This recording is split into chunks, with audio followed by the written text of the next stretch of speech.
CJ Stroud speaks. We wanted it. We got it. All the complaining, all the drama. John McClain wanted this. He called it preposterous that CJ Stroud didn't speak. He spoke as the second team, not first team, as the second team quarterback for the Houston Texans. Let's react to what CJ Stroud had to say in a Podium Critic edition of the locker room. Let's hear from the quarterback in the locker room.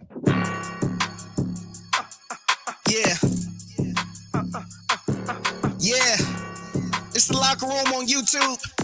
You know what it is. Let's get it. Hey, locker room. Yeah, we in the locker room.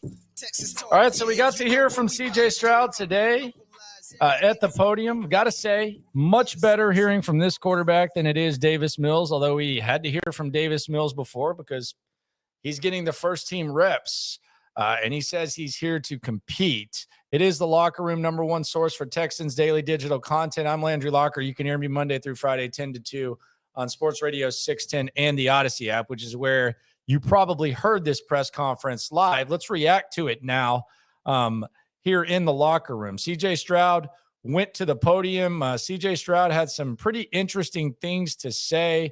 Let's hear from the quarterback of the Houston Texans and kind of just react to everything that he said.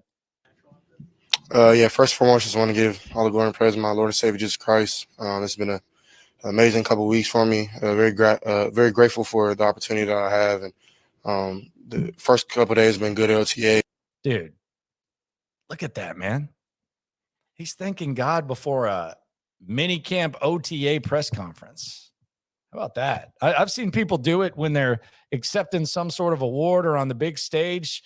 It is so routine to him that he's doing it on the OTA stage. Small thing, but I'm kind of looking for the small things. I'm kind of mesmerized with the overall vibes of today. Even just seeing the highlight videos on the internet had me in a good mood. I don't know about you. I just enjoyed seeing it. Like the whole feel of everything is better. So you're catching me at a time where small things become big things because I'm feeling the vibes with the Texans.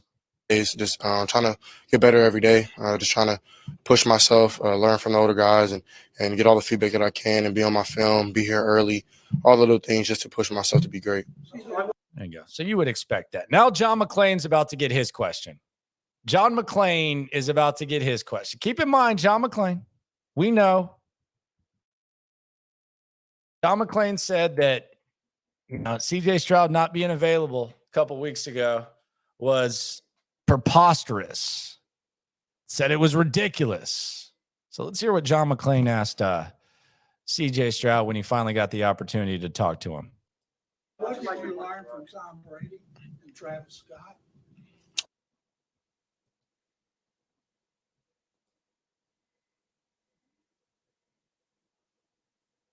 That's what you asked? All the local stuff we got? And that's what John McClain asked? What'd you learn from Tom Brady and Travis Scott? That's what the fuss was about?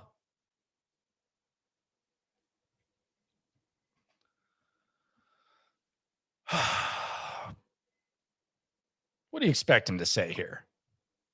They're goats. They're good. It was good stuff. Damn, McClain, you disappoint me. Back to CJ. Things on and off the field, it was amazing. So thank you to Michael Rubin for making that happen. And it was just honestly a blessing to have two people who took out time of their day to come and give us wisdom, because there's two people who've done it at the top level in their industries. So learn things on the field, off the field, how to conduct yourself, how it's supposed to look in the locker room, the weight room, off the field, business, everything that you can think of, we talked about. So it was a blessing. That's a blessing. It's been something that I definitely knew that I knew that I needed it. Just that guidance and that confidence that they've had, because they've both played in the league, been starters. So they've been very helpful, have been very appreciative and very supportive of everything. We have constant communication on and off the field. So, I mean, it's been really great. That's an interesting angle, talking about working with Case and Davis Mills, because from Case's perspective, I think Case has accepted the fact that he is, at this point, he's kind of a mentor, and he's kind of just hanging around the league as a backup. And I don't mean that as a bad thing. That's a good thing to do. And you can make a hell of a living doing that. And he already has. He's already been had a successful NFL career. So from his perspective, he's going to be a good resource. I think a good mentor towards CJ Stroud, because he accepts that that's pretty much where he is at this point in his role. If opportunity calls, be ready to go. But he knows what he is. Davis Mills, though, Davis Mills is in year 3. Davis Mills still kind of has that chip on his shoulder. Davis Mills is trying to win this starting job. He said that. I wonder, we heard the Big Ben Roethlisberger. I wasn't rooting for Pickett. And that was when Big Ben had already retired. It was one of the most selfish, pathetic things that I've heard someone say. Props to him for admitting it. But I do wonder if there's just a little part of Davis Mills that might not be as good of a resource for CJ Stroud, at least at this point in the game. And he's kind of trying to, for lack of a better term, bust CJ Stroud's ass and take that spot. I'm not saying he will. I'm just saying, as far as like being a resource, Mills is learning the same offense he is. Maybe they go over stuff, but I think it's a different. Case Keenum's a different type of resource. Back to CJ. One of the highlights that we got to see was a deeper ball to Tank. What's he kind of showing you early, and how is your relationship kind of developing with him? Yeah, it's been going great. We've been hanging out in the hotel, just going over scripts, getting the plays down together. It's great to be not only just by myself in this, but with a great rookie class, not only just football players, but human beings. So Tank has done a great job, very vocal, wants to be better, wants to know what we like so he can run the route a certain way, wants to get right with the coaches. So he's just very, very in tune to what we want, and he wants to just be great. So it's amazing to be around somebody who's very like-minded. By the way, Davis Mills said he's never seen someone come out of a break faster than Tank Dell. And you would say, well, who has Davis Mills played with? He's played with Brandon Cooks. He's played with some meh receivers, but Brandon Cooks comes to mind. And that's high praise from Davis Mills as well. Tank getting good reviews early on. I'm sure you've heard from tons of people and got a lot of tips and advice in the times that you've been drafted. Would you be able to share any of the best things that people have told you as you prepare for your NFL career? Yeah, I mean, the one thing that kind of sticks out for me is just keep the main thing.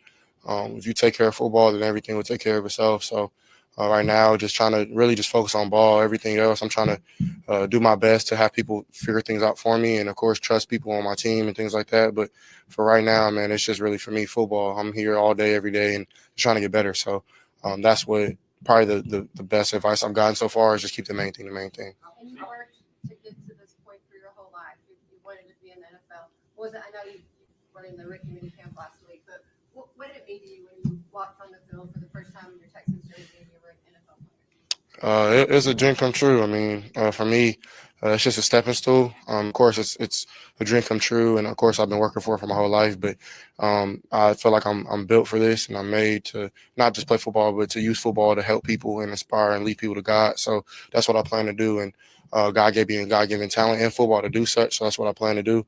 But yeah, man, it's just a stepping stool. I have a lot more goals, a lot more plans that I have to accomplish what I want to accomplish off and on the field. So I'm excited to be able to do that with this great organization. CJ, what's your relationship been like so far with D'Amico and feeding off the energy he's bringing? Yeah, he's a young What if he said his energy sucked? What if he called D'Amico Ryans an energy vampire? No, he ain't going to do that. coach who knows how it is to play in this league and play for the Texans. So he knows a lot about the city of Houston, knows what comes with playing here. And I mean, he's just been great, very vocal. He's really funny too. So like, it's cool to have a coach that's not all stuck up all the time or like super mad. So he's been amazing though. Very transparent. Communication has been great. So yeah, he's going to be a great head coach. Stuck up and mad all the time.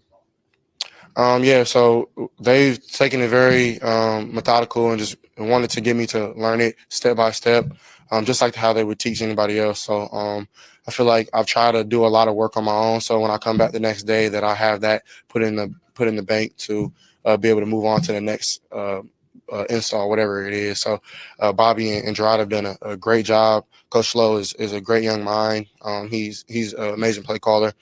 So I'm super excited to work with him and Gerard. Of course, I've worked with him before. So it's just good to kind of be back, seeing a similar face and just getting more in depth of what he knows about the game and the knowledge that he brings. What is it like hearing what are the things that are helpful with that? And how do you see the offense starts to open up?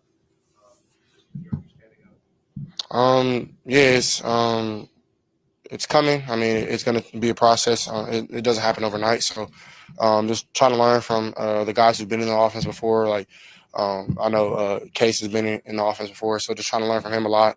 Davis knows. See right there, Case Keenum, resource, been in the offense before. That's really big. And we've talked about the resource that Case Keenum can be. We just talked about it a few minutes ago.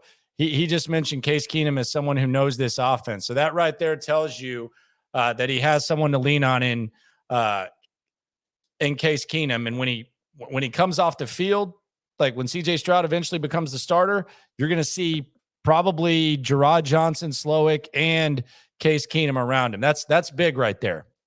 A lot about the game, so learning from him, learning from some of the vets, and yeah, that's kind of just been my approach, is learning little by little. What's it been like your interactions with Damian Pierce so far, and can you feel his energy as far as on the field and off the field? Yeah, DP is amazing, man. DP is a dog.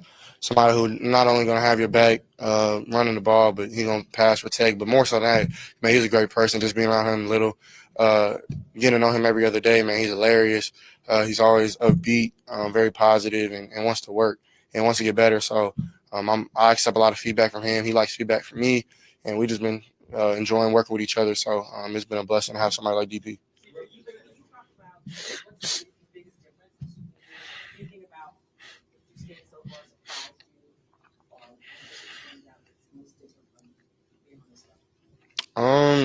That's a great question. I don't know, man. It's for me.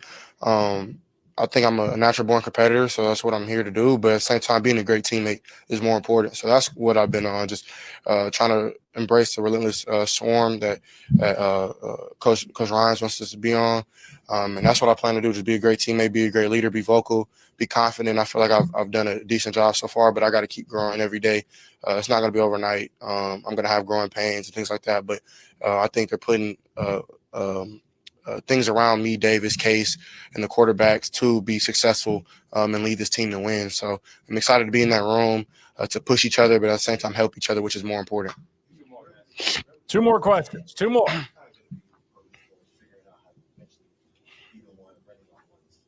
For me, I'm just trying to get better. It's not about being with the ones, not about being with the twos. It's about getting better. This is what the spring is for, just learning the plays, getting the timing down, learning my receivers, learning Woods, learning Tank, learn how Nico runs his route, learn how Johnny runs his routes, how Dalton, just anybody I can learn from, man. That's what I've been on. It's not about ones and twos right now. It's about just getting better as a whole. So we're getting ready for training camp. So that's been a blessing.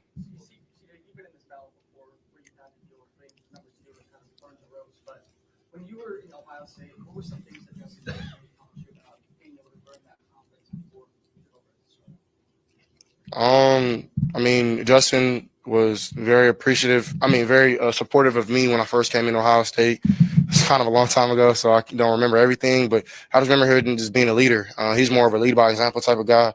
I think I'm a little more vocal, but I mean, everybody has different ways that they lead, and he was a great leader. So right now I'm just learning how to follow before I step into the leadership role that I want to become. So, yeah, I mean, that was a decent amount of time ago, but some of those principles and things that I learned of being a backup definitely is going to help me now. Just being a servant to whoever's in the room, to the offense, to the organization, to the team, to Mr. and Ms. McNair, to the community of Houston, just being a servant. Last one, Brandon. You mentioned some of the veterans. Servant. What's it been like developing a relationship with guys like Robert Woods and trying to get on the same page as them? What are some of the things you learned from guys like that? Yeah, that's something that I definitely feel like you need for me being so young. And I think it's going to help Dave. It's going to help Case as well. Because right now, just like I said before, right now it's not just about an individual person. It's about the whole squad, which I'm loving it, man. This team has been very accepting of me, very honest and very transparent. And what I love about it, man, nothing has been given to me. I have to earn everything, which I love. So it's been like that my whole career, so it's nothing new. And Robert and people like Alex Bachman and Brevin Jordan, like all these guys have been. Got a Brevin Jordan shout out right there. How about that? CJ Stroud at the podium. Look, it's going to be a process. He said it himself. It's going to be something that he's learning. he only has, the coaches to lean on, which I don't know if coaches like that or not. Do you like to have players that are in the system, or the coaches like to be the authoritative voice on that? I'll have to ask Bobby Slowick or figure out a way to ask D'Amico about that, because I do think that's an interesting thing. But you heard some interesting stuff from CJ Stroud. The question from McClain, I don't know what my man was thinking. Just kidding around, kind of. But John was on the show today, too, if you want to check out his visit on the Odyssey app. But good to hear from the quarterback. It seems like it's a process right now. He's just getting ready for training camp, trying to get on the same page with his receivers. But the vibes, pretty good. Appreciate everyone for coming through. Subscribe, like, ride along, download the Odyssey app. This has been another edition of The Locker Room on YouTube. No matter what happens, when it comes to this Texan stuff, we're all in this together. Have a good one. It's the Locker Room on YouTube. You know what it is. Let's get it. Hey, Locker Room. Yeah, we in the locker room. Texas talk. Yeah, you know what we about to do. Localize every angle's what we really do.